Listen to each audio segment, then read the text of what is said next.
Welcome to the Sonny Hirsch Election Special. One of at least 5 shows we'll be doing, highlighting candidates from all over the county, largely judicial, but we will also be highlighting candidates for running for state senate. We'll be talking about people for water reclamation and doing our best to let you know about who's running for office, because the people who are in office have a very direct effect on your life, and it's very important to find out who they are. So Sonny Hirsch, of course, produces the whole thing, and he's the entire technical crew also. I'm Avi Myers. It's a pleasure to do it. You can check us up on the web at ntnm.org. I'm also the publisher of Jewish Chicago, which right now is on the streets. It's available free everywhere. We've increased circulation again. We completely ran out of copies last time, so we're anticipating a circulation of over 60,000. So you should be able to pick it up. And if you can't, go to Sonny's website at ntnm.org, and you'll be able to find it on the web. Our first guest today is a candidate for state senate and a newcomer to the show, and I'd very much like to thank Kelly Tarrant for bringing him here. And I want to say hi to Eli, who works with her, who's here today. And we're talking about candidate for state senate, Dr. Patricia Van Pelt Watkins. How are you? I'm great today. Great. Tell us a little bit about yourself. Well, I'm the CEO of a nonprofit organization right now on the south side of Chicago. We do social justice work, policy work. I'm a certified public accountant. I have a PhD in management, and in my doctoral studies, I studied social movements, because I think that's what we need, Avi. We don't need another law, another politician. We need a movement from the country, from the residents of this country. That would be nice. That would be very nice, that's for sure, because the politicians aren't doing very much for us at all. Right. We have to realize that we have to take our government back. We've lost control of our government to special interests, and I believe that we need people who are conscientious and also have enough awareness about what's going on to be able to move an agenda that's going to improve our lives across the board. Yeah, I think that's important, and I do think the powers that be that exist, well, let's put it this way, some of the most evil people I know are the people that run the state senate and the state house. Well, you know what? I'm going in as a sheep among wolves, and I realize that. Okay. Well, hopefully you're wearing the right coat, and you won't get eaten. Right. So what district are you running in? The 5th Senate District, which is the boundaries are from Cicero on the west end, to LaSalle downtown. Okay. 2600 south, and then all the way up to 2300 north on the north side. It's pretty big. It's an interesting district. That's also where my mother grew up. So okay, it's very diverse. Yeah, very diverse. Mm-hmm. That's an understatement. Mm-hmm. LaSalle Street, and as a matter of fact, she grew up on 15th and Hamlin, and some of that area is starting to change a bit, or was before the real estate went. Right, right. Because at this point, it is in need of a lot of help. 15th and Hamlin. So that is in the district. No, it did. Yeah, as a matter of fact, I remember the last time I took a ride down there. We were coming back from the cemetery, and which was further west, and I asked her to show me where she grew up, and it was one of the few buildings that was left on the block, and the paint job my grandfather gave it in 1948 was still on it in 1995. Wow. So yeah, that wasn't exactly a high maintenance area in particular. And by the way, Dr. King, actually, when he was here, was at 16th and Hamlin. That's where he stayed. Right. Yeah, it's been a lot of, what do you call it, deferred maintenance going on in that area. You need to change that. Tell us a little bit about your organization. Okay, target area is 15 years old. We have 60 employees. We do a lot of work in Springfield, and also work that we're doing in the neighborhood around public safety and education reform. I started that organization 15 years ago with $10,000. Our budget grew to $3 million.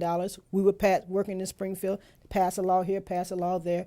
And while we were celebrating about our one law, they were passing 5 that undoes what we just got done. So I realized it's pretty impressive. I mean, you started that small and you got 60 people now? Yes. Wow. Yes. And I'm leaving that job. When I become senator, I will step down or take a cut in pay. Because I believe that we can do better than we're doing right now. We need representation that understands the role of government and the role of community, and I understand that. No, that sounds really good.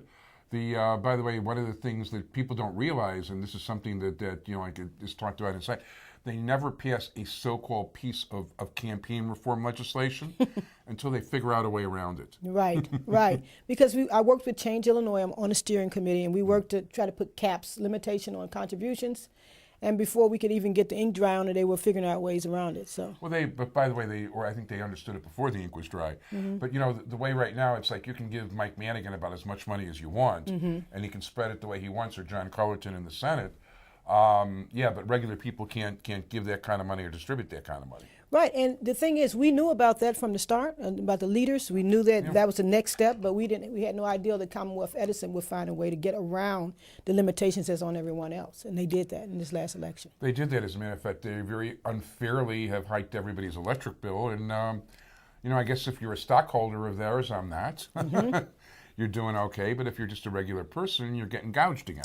Right. In fact, my opponent is the chairperson of the Public Utilities Committee. So every time any type of bill comes through from the utility companies, it comes through that committee. Well, it doesn't speak well of your opponent at all, does it? Well, you know what? Like I said, we need representation, and that's the reason why I'm running. And I'm taking down and cutting paid, and to go down there to do something that I believe needs to be done, and I realize I can't do it alone.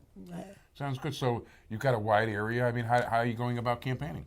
Well, I spend time on the north side because the district is so diverse. It's very poor on the south end and is very rich on the north end. In fact, Penny Pritzker lives in the district. Wow. I often say Penny Pritzker, whose family owns the Hyatt, lives in the district. Right, $1.5 billion in fortune. That's her net worth. And then on the other end, we have Bobo and Junebug, who each have 3 felonies and haven't had a job in years, and in the same district. So it's diverse, but I'm used to building coalitions. I love building coalitions. I love figuring out what the common threads are and how to weave them together to get something done.